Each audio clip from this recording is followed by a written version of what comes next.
Hij het wie een skroor aan het ruiterskwartier. En een van zijn klanten wie vleen officier. Mijn wiefke zijn mooi, ja, er wie er geen klant. Die den wie vier zakijn en sa proes en charmant. Op een dag kwam ja schreeuwend mijn zwarte kleen aan. Al hoe mooi had ja wie nou widow vertoon. En ik wie zechtje en ik stiende door. En ik vielde een weemoedelijke snee nog hiervoor. Ik bracht wat klein voor de volgende dag.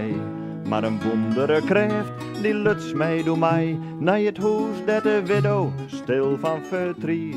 Al in op haar boppen steekt als je ziet. Ik zette mijn fiets bij de stoepranedel. Ik roem bij de trap op en ik luts aan de bel.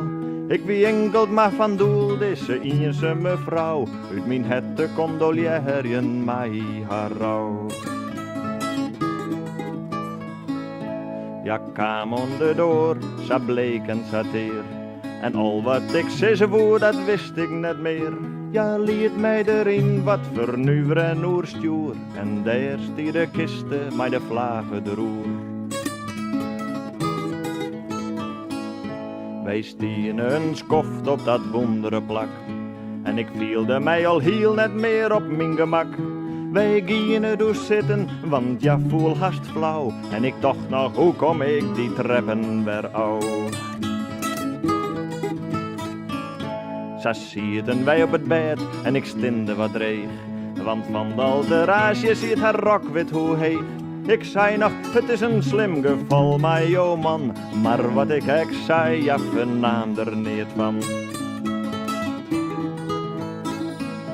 Wij zonken doodel op het kreekende bed. Wiels de kiste, daar stie 100 frisk pompen blij. Als die stemper nog leven, joher voort werden geest. Dat er schoen heel slim, ja verlet hier van treest. Het wie greep al heel let, doet ik bij haar wijgie. Ik wie blij dat mijn fiets mij het pakt er nog stie. Ontjes mijn leven, mijn eenzame blom. Zei ik zacht in mijzelf, maar ik kwam niet weerom. Ja, is nou weer trouwd mij zijn vleen officier. Ik kom haar een woltje op het ruiterskwartier. En dan knikt zij mij nog wel rust vriendelijk ta. Maar weet greep net meer wijd wij en waar je er schoen ha.